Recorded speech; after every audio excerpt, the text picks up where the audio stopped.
Okay, now we're at part 3. We've got both middle pieces pinned. And remember, we already pinned the outside. So what I'm going to do to keep these all together from not coming apart, I'm just going to quickly pin them.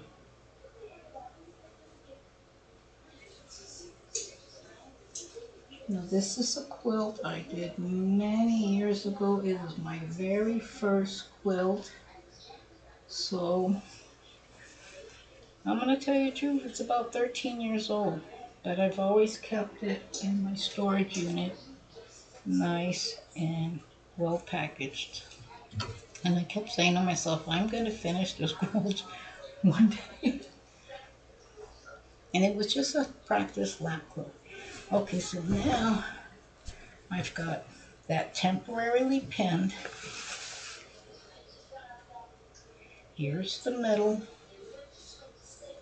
And I could find the middle easily because this has a middle. I already made sure that this line right here is the middle. So if I line it up to this, it matches perfectly. So I'm going to take that pin. I'm not going to remove it yet, but now I can remove it and add it here. And carefully line all those pieces together on my basting line. Oh, I have a pin. Where's my basting line? Oh, I lose that. It's underneath there.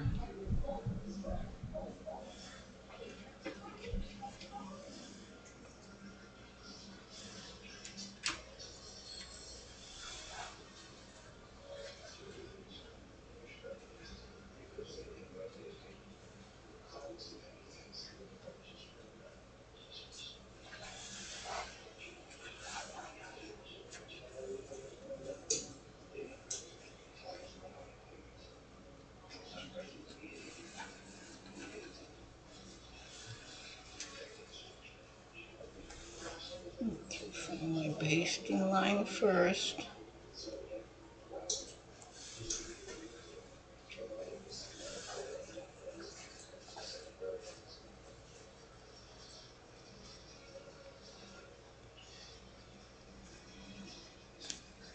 And make sure I pin that.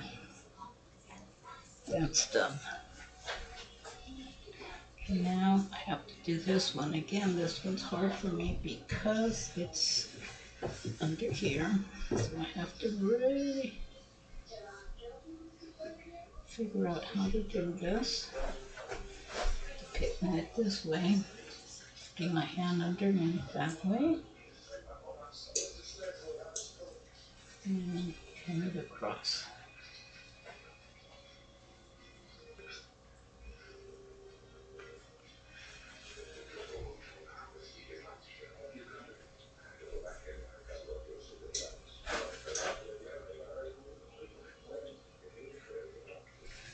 Okay, almost finished.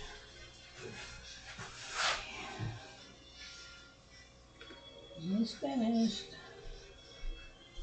This was to me, a lot more simpler than having to baste everything. Okay.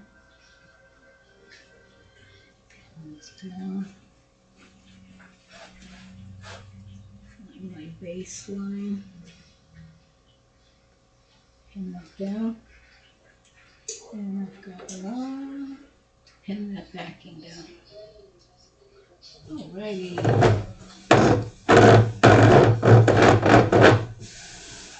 And here we go. Rolling it up. Smoothing it out. Make sure everything's nice and smooth.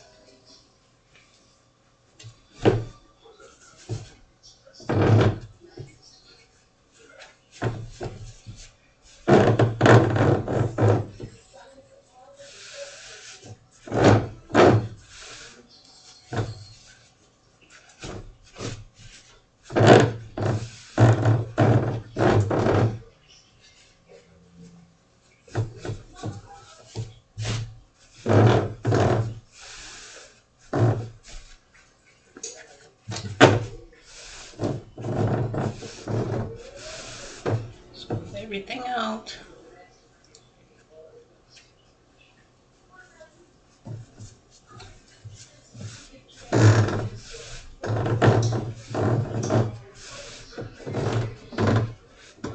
Oops, I got stuck on the rope. The brogan got stuck in the wheel. Okay. And I think I have a pin stuck on there. Okay, so I must have cut this too long, which is okay, no big deal. Let me see what I did wrong.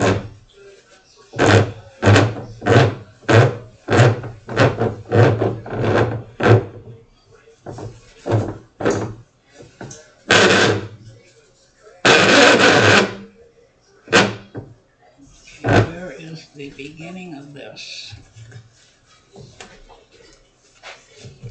Let me bring that all the way. Where is it?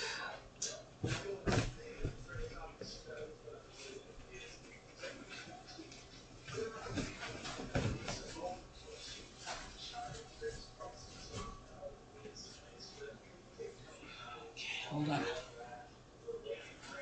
That's what I should have did. I should have pulled it this way.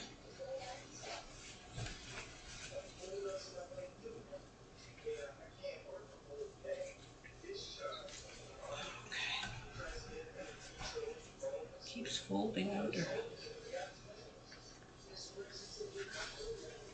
Okay.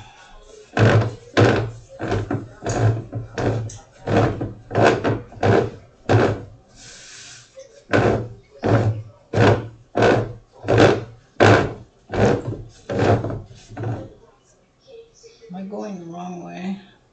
Yep, I'm going the wrong way. Okay, here we go again.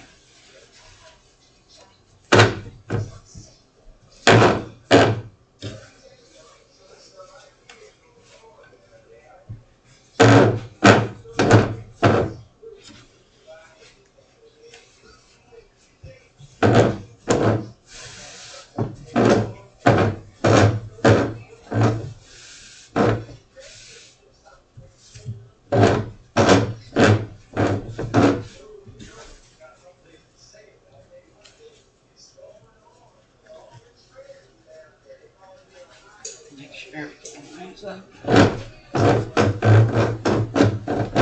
I should have realized something wasn't right.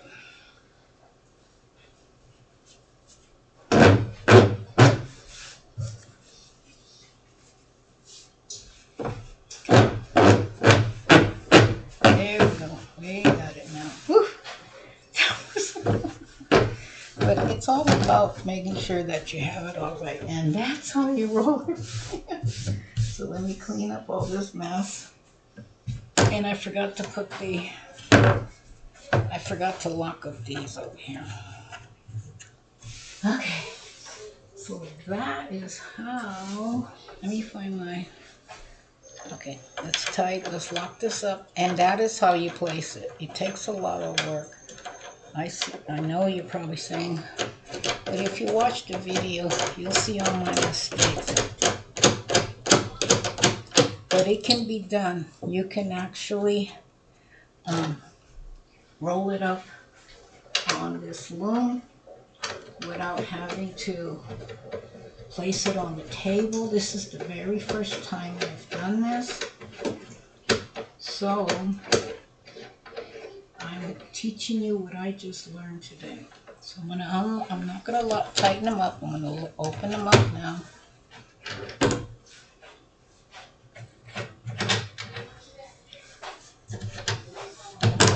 Pull this up. I'm gonna bring and don't forget you have to add I have to unlock this to be able to put the this in between there. So that's another thing I have to do. Okay, so open up these sides. Lock this side up. Match those teeth. Okay. So let me move my camera back.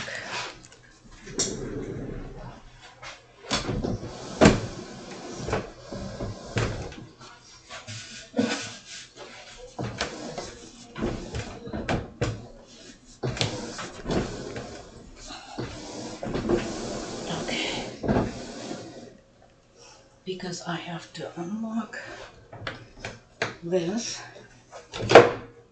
We haven't used the Grow Game ribbon yet. So we're going to get all our, we're going to remove the side knobs. We got everything just the way we want it, which took almost an hour and a half because I made almost a half an hour mistake. Otherwise, this would have been done almost in an hour and a half.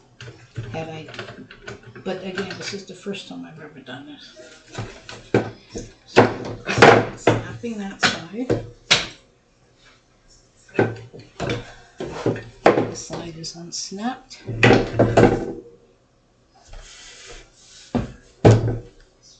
Move your sewing machine. This one goes in the back and the two go in the front. Slide it under. I haven't changed the foot either, and I better lower my feed dogs down. Okay, so now picking it up. Oops, I forgot to unlock this one. Okay, so let me see.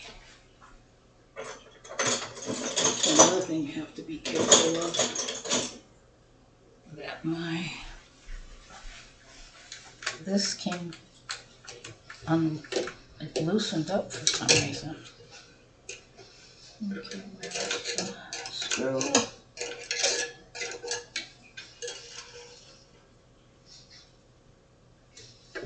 Let me add that back in there.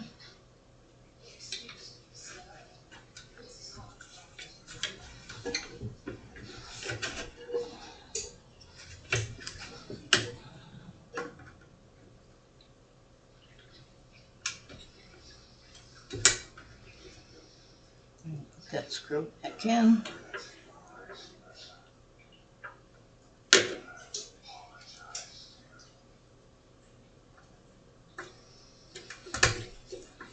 Okay, that's not coming loose. Okay. Let me pick this up. Put your hands underneath. Be careful.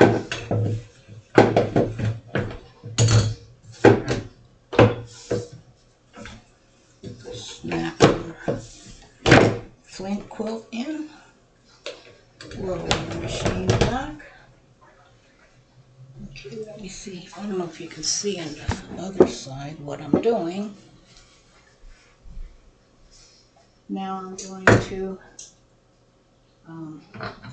make sure that you've got the smaller ends. Look at the numbers. There's A and B. This is B. This goes in here like this. Snap that into place. Add your knobs. There's 3 of them.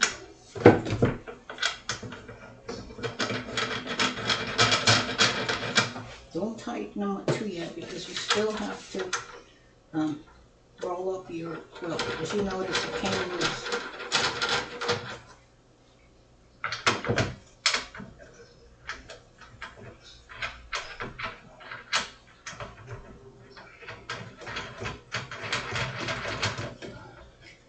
Okay, so we've got the sewing machine all done.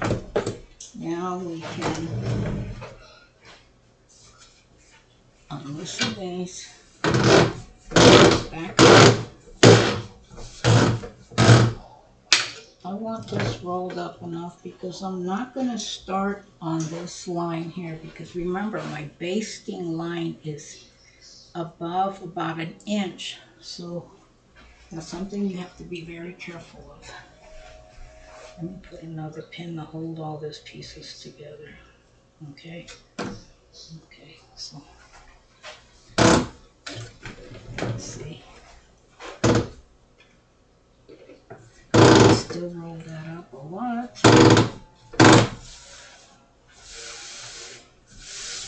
We got kind of go there, but look at all that smooth out. Smooth it out. There it goes, see? And it all smooth out. Like it really so pretty far. So you can still roll it up some more.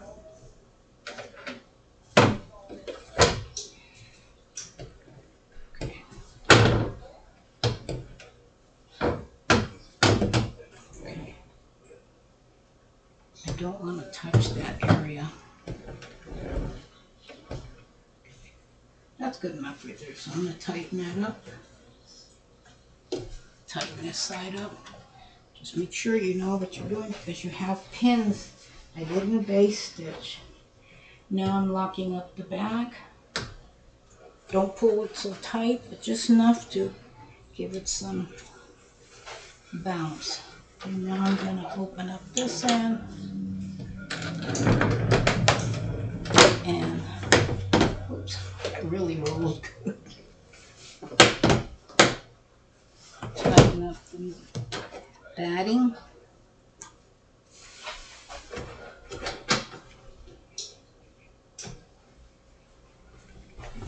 That feels really good. Alrighty, I am almost ready. This quilt shouldn't even take me. I should finish this by tonight. It's 7:35. I don't know what time it was when I told you what time it was. Okay, now let's get our roving ribbon out. We're going to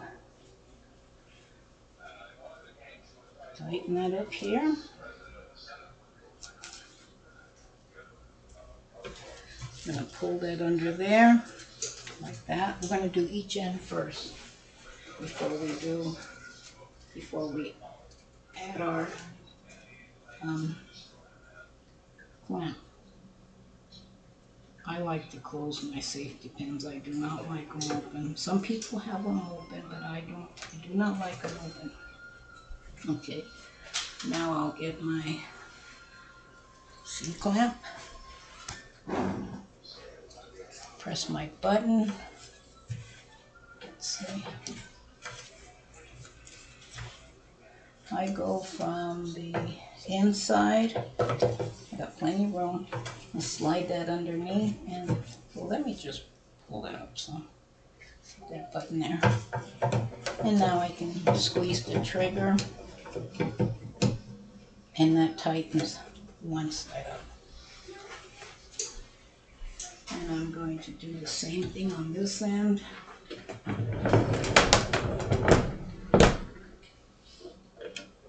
don't know if you can see that, but I'm pulling the green ribbon, and again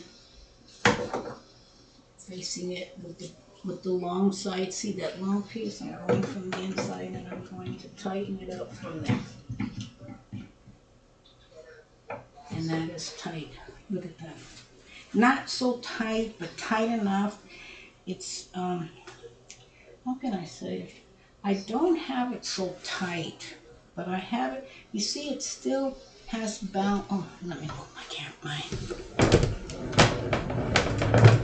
It still has bounce. It's not so tight. If you place it real tight, what's going to happen is you're going to have loose ends on the bottom, and you're also going to have your threads are going to probably break. So make sure that you have a little bit of bounce. This is pretty tight, and I have my thread already.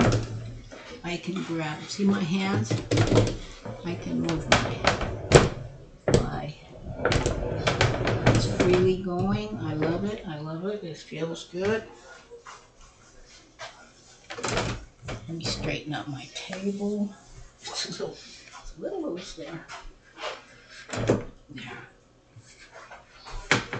There. You want that.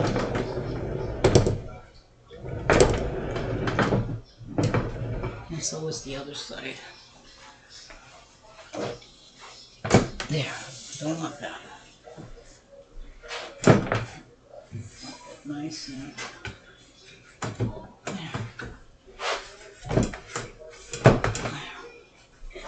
this is, that's much better. And really go smoothly. Excellent. I'm all ready. Love it. And then so I still have to plug up my machine. I still have to add the I bought a free motion quilting foot. Let me see, where is it at? I finally got a free motion quilting foot for the baby lock. That's going to be a game changer. And it's an open toe one, so I can see what I'm doing until he wants me to take a break. And then I have to make sure I have several bobbins filled. And what else? And that's about it. And I've showed you how I've sewn these. And look how wide this is. My hand is here. And then this one goes over. So the tip of my fingers are here. And I've got my hand. So that is over 43 inches wide. That is pretty big. Literally. Actually, I have my tape measure here. So my quilt, yep, I got it right on the money, 43. My quilt is 43 inches wide. Because I'm going to add, on this end, if you notice, I have a lot of extra material here. I'm going to add a piece of material here, and I'm going to sew it down. Once I finish this, it's going to be a nice big wide piece of, what do they call that? Binding. And that's going to give it a different color and a different effect. But anyway, I'm going to add some meandering. I'm going to play. I'm going to have fun. That's what it's all about. But again, that's just the inside of the quilt. Just the quilt. The quilt is 43 inches wide. But if I want it wider, I could go up to 47. And if you measure the whole overall, it's 50 from the quilt, the flint quilt frame to the fifth. Now if I measure the Larry's quilt frame, it is 52 inches from the wood piece to the wood piece. And that is pretty big. And I don't know if I'm going to make anything bigger than this. I make them small because it's easier for me. But that's how you do it. I'm wearing my slippers. I'm wearing my super comfy clothes. I always wear big, baggy clothes, even though I'm not big at all. I'm not big at all. I'm actually not big at all. But I always wear, look how, I'm not big at all. I'm not big at all. I'm very, very small. But I love wearing baggy clothes. My daughter always says, Mommy, why do you wear such big clothes? It makes you look so big. And I tell her, darling, it's because, I'm not big at all. I'm very, very small. I'm a size 11. But she says, why do you wear such big clothes? And I tell her, because I'm sewing. And I like being, I'm big top, but I'm very small at the bottom. I'm very big at the top, so that's something different. But I'm very, very small at the bottom. And I told her, I feel comfortable when I'm sitting, when I'm sitting down. This particular quilt, I cannot do this standing up because if you notice, I would have to bend down like this. It's really hard on my back. So what I have is my office chair, and I have a cushion, and I get to sit down, and I'm exhausted. And I can lift up my chair as well. I actually am bending my knees, which I should do. I should actually have it lifted up to the very top because this is how tall I am. So my feet are on the floor and I can really create some beautiful. I'm just going to play. I'm not going to do anything fancy smancy, but I do want to learn how to be able to manipulate my machine a lot more better. But this is how it is. So this took an hour and a half. Now remember, half of that hour, half of that hour, maybe a little more, was mistakes. But all in all, easy peasy. I've showed you how to set it up. I've showed you how to place it on the flint quilt frame without you having to lay it on the table and fold it up this way and fold it up that way. And I need to tighten this up a little better. But look at this is, I mean, I have to literally push it with all my might, and I don't want to do that. So, you don't want to really be rough on your machine, but it holds. If I'm over here, it's holding it. It's very, very sturdy. But if I'm back here, because there's nothing holding here, I have no clamps holding this. It is kind of wobbly because there's nothing holding it back there. But if I had a table that was this wide, this narrow, then I would be able to put 4 clamps, and that would be different. So I'm contemplating on getting the cutie. I think it's called the cutie table. I've seen them even cheaper than that. I seen one on eBay, and I measured it. It has the measurements, and it would have fit perfectly. This whole frame would fit perfectly. You can also buy one of those portable tables that you get at Walmart or Amazon or Wayfair or any of those places.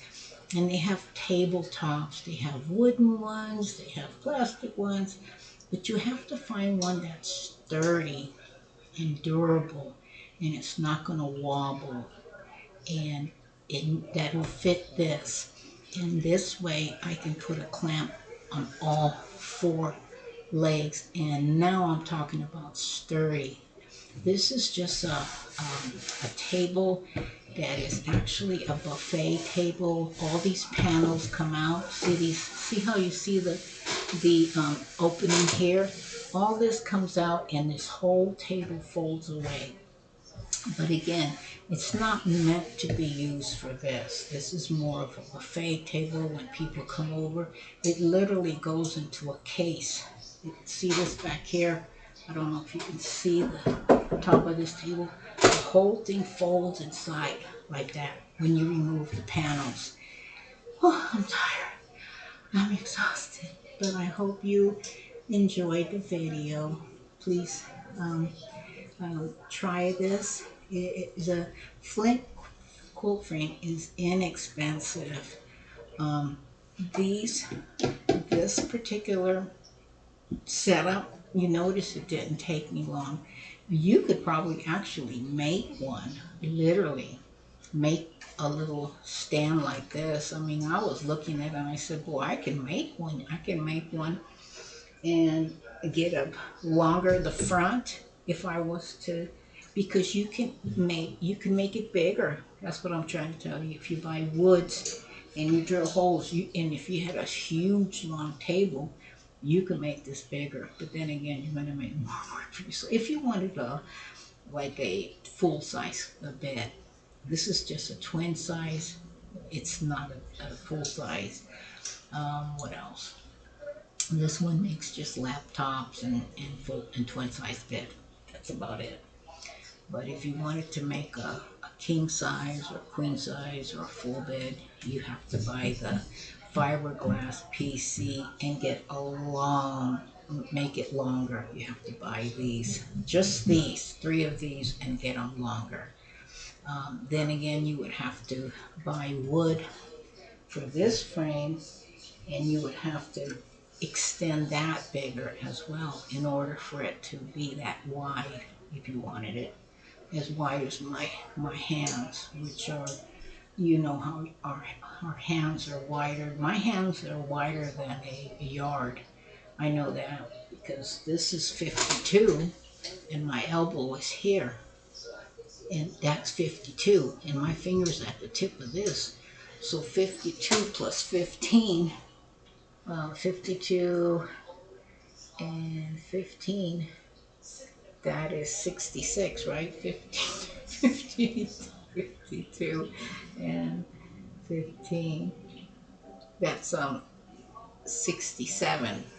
That is pretty big. If you wanted a quilt 67 inches wide, normally they're 68. That is a full-size bed. Um, and that's it. So I hope you enjoy the video. And I'm sorry I took so long in talking. Have a wonderful day. And last week was my birthday. Last week was my birthday. I can't believe I turned 70. So God bless you all. God bless you all. God bless you all. Love you all. Love you all. You're all sweet.